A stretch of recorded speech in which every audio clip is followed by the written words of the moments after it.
హరిదాసులు వారి యొక్క సేవల్లో అందించడం జరుగుతోంది. మరి గౌరవ ఉప ముఖ్యమంత్రి వర్యులు వారితో నేరుగా పాల్గొనటం జరుగుతోంది.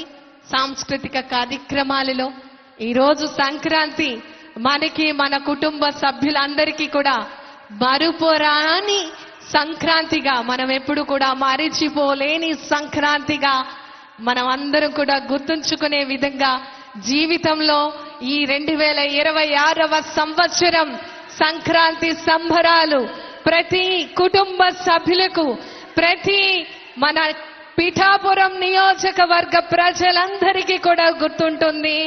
చరిత్రలో చిరస్థాయిగా తరతరాలు చెప్పుకునే విధంగా మన పిఠాపురం నియోజకవర్గంలో సంక్రాంతి సంబరాలు, ఉత్సవ వేడుకలు జరుగుతూ ఉన్నాయి. ఈనాటి కార్యక్రమానికి విచ్చేయబోతున్నారు మన ఆంధ్రప్రదేశ్ రాష్ట్ర గౌరవ ఉప ముఖ్యమంత్రి వర్యులు గౌరవనీయులు కొనిదెల పవన్ కళ్యాణ్ గారు. వారికి ఈ సందర్భంగా సాదర స్వాగతం సుస్వాగతం తెలియచేందుకు ఈ వేదిక సిద్ధంగా ఉంది. దయచేసి అందరూ కూడా మేము ఈ స్థానాల్లో కూర్చోవలసిందిగా విన్నవించుకుంటున్నాం.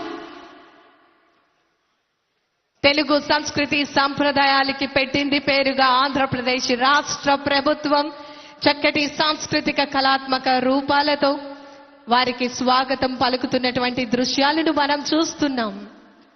రైతు సోదరులు నేరుగా వారు పండించినటువంటి ఫలాలను మన గౌరవ ఉప ముఖ్యమంత్రి వర్యులు వారికి అందించడం జరుగుతోంది.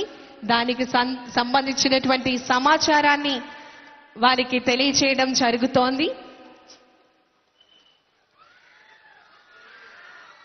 ఎస్, మీరందరూ కూడా ఎదురు చూస్తున్నటువంటి ఆ క్షణము వచ్చేసింది.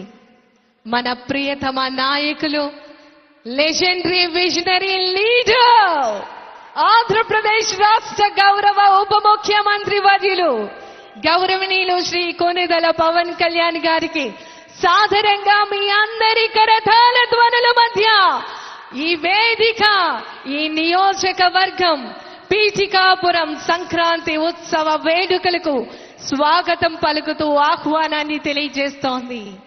ప్రతి ఆడపడుచు ఎదురు చూస్తోంది సంక్రాంతికి. ఎస్, మన ప్రియతమ నాయకులు సంక్రాంతికి సంబరాలలో మనతో పాటు ఈ సంక్రాంతిని జరుపుకునేందుకు విచ్చేస్తూ ఉన్నారు. మనమందరం కూడా ఎదురు చూస్తున్నటువంటి క్షణం. ఆంధ్రప్రదేశ్ రాష్ట్రంలో పిఠాపురం ఒక చరిత్రను సృష్టించింది.